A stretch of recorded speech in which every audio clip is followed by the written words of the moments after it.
How's it going? Coach Patrick here. New background today, new office, new bookcase. Kind of like it. Try something a little different. Those of you tuning into the videos here, hope you enjoy the changes of scenery. Try and keep it a little fun for you. Keep you guessing as we go forward. In this week's episode, I'm going to talk to you a little bit about managing the winter training bonus days, what they do with the Mondays and Fridays in the winter that you have. What's the best way to make the most of them?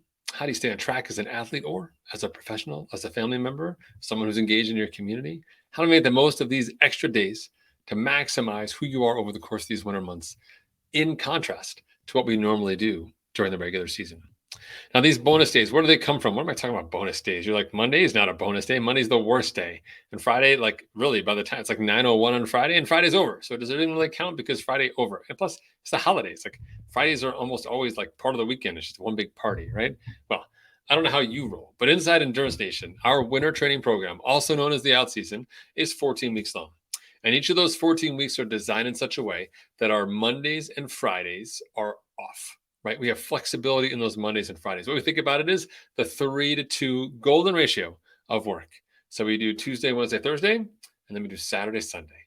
So we have the Mondays and Fridays off. Tuesday, Wednesday, Thursday are usually short focused sessions, mostly one session days, 24 hours rest between. Every once in a while, we'll sneak in a second workout just to put it in there. Ideally, you can put them together in the morning, do the bike run in the morning, for example, or do the calisthenics and run, or the the big hike you're doing on like your Stairmaster, the crazy incline stuff, and the core work or the TRX work, and get it done, right? Both sessions in the morning, 24 hours between workouts.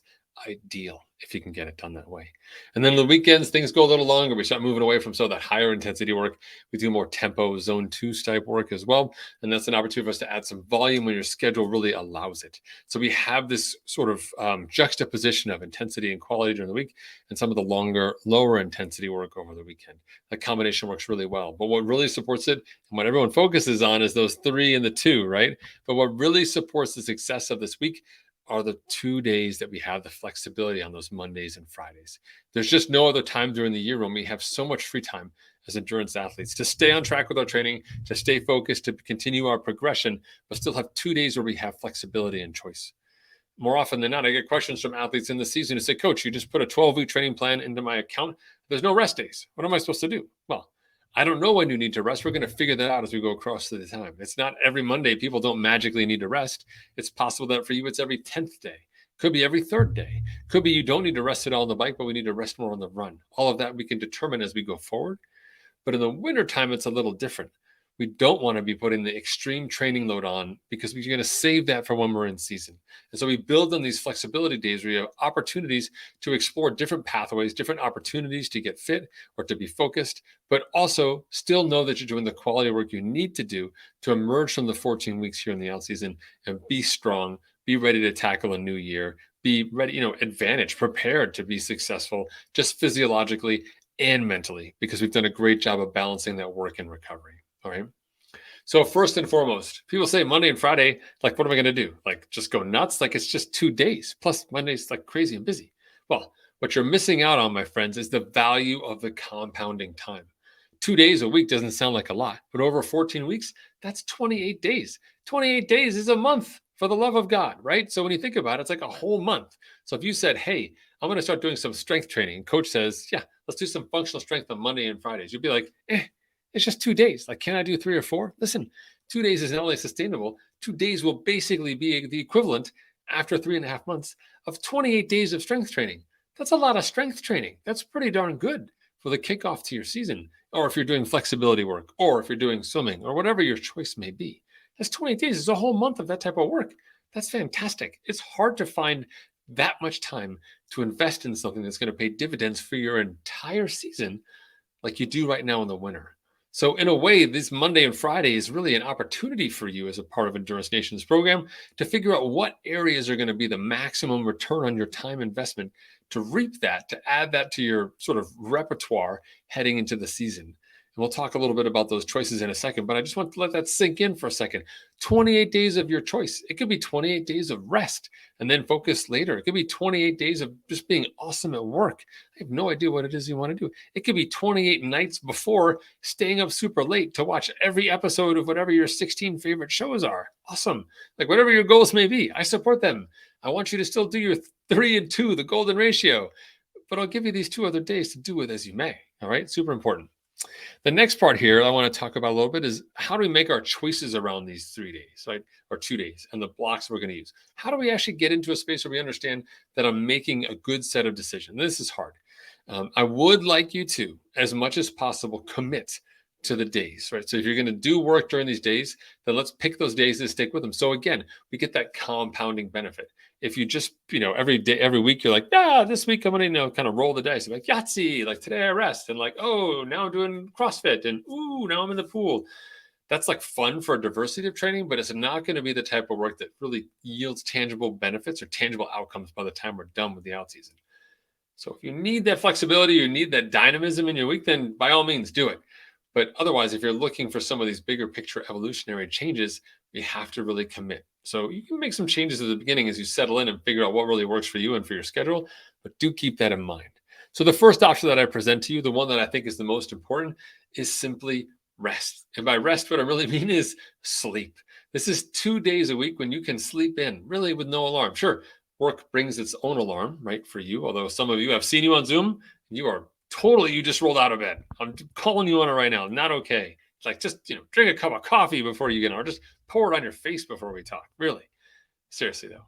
When I think about what it means to be successful over the course of the winter as an endurance athlete, it's giving our body, but physically, but also internally, like the deep down stress that we feel as athletes, people trying to be successful in multiple personas as we go. A huge part of it comes down to rest. And while you can't get great rest every day of the week, getting 2 days of really good rest makes a difference. 28 days of really good rest. Most people just get one during the week. If we can get two, we doubled the effect of that good night of sleep. Not necessarily because we're catching up, because I don't think that really works from a scientific perspective, or at least has not been proven to work. But it does give you that extra opportunity. Man, there's nothing like going to bed saying, you know what? I only need to get up half hour before I have to go to work today, or an hour, and not 3 hours before I have to go to work today. That's huge. Like all that time back, you can read a book, you can relax, you can do some other things that really wouldn't normally be on your radar because you're feeling this constant pressure from that alarm clock and the next session, which you've got to hit out of the park because work, because, alarm clock, because next session, which you've got to hit out of the park because you get the idea, right? Okay, good. So first option, sleep. The second option I want to talk about is identifying a critical success factor for you that you want to invest this month of time into. Critical success factor inside Endurance Nation is a target area, something we can work on that's going to have downstream impacts, not only for your racing, but hopefully even beyond that. There's a couple different areas that you can choose from, but here are a few that I might suggest to you. Number one, functional strength. Most people would say, oh, that's for athletes who are, over 40 or over 50. But functional strength and the ability to move well under strain and under increased duration of strain is really important. And functional strength not only prepares you physiologically for it, but it does a really good job of putting you in touch with the dynamic elements of how we move as athletes. Too often as endurance athletes, we're really kind of focused at just going forward, right? Just in this straight line. But there's a lot more to being a healthy athlete that involves dynamic movements. And you can achieve some of that in a safe and controlled environment by doing some functional strength training. Part of our winter training program, you get access to a great functional training program developed by our very own Brenda Ross.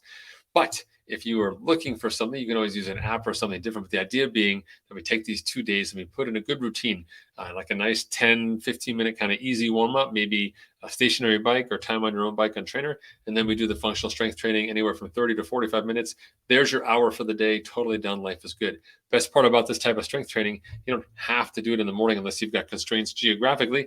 You could do it later in the day or during a break during the day if you work from home, whatever that may be. But you're not stuck on that same schedule that you'd have with your normal aerobic conditioning. The second critical success factor that I would ask you to consider is flexibility. Now, this sounds crazy because people are like, I hate stretching. Well, people say that when they don't stretch because they hate it. But when you actually get into it, when you get into the act of stretching and spending some time thinking about it, really the thinking part of it takes over, because stretching in many ways is sort of meditation with your body. So instead of sitting still and trying to get into the zone, having a nice flexibility routine, and there's some great free yoga routines you can get out there, whether it's on an app or on YouTube, is a great way for you to kind of condition yourself into slowing down, taking stock of where you're at, and also just improving your overall physiological performance. So, I'm not a huge fan of static stretching in general, but we could all do a better job of taking care of our hips, of our lower back, of the tension in our upper body. Sometimes even the simplest stretch, just grab it onto a bar and just hanging from it. Just hang overhead, right? Just, I've got a bar on my door. I just hang from it. It's just so great to stretch out. Takes away all the tightness that we constantly have, whether we're in the aero bars or we're swimming or we're running or we're at a laptop. All of that tightness that kind of gets in, and we get out of that space through some easy stretching. And the best part is you can mix it up every week, or you could do the same thing. It's even a shorter time commitment than some of the functional strength. And if you wanted to go bonus with it, yeah, throw in some like planks or some glute bridges, something a little bit to kind of spice up this time. But really take the time to take stock of your body and warm up. For me, those early morning stretching days are like the best days because I just hit the ground running at work and feel so good. I'm not exhausted. I'm trying to dash out of a shower. I'm just in a great place overall. So do check it out. If you need help with that, be sure to head over to our Facebook page, facebook.com/endurance station.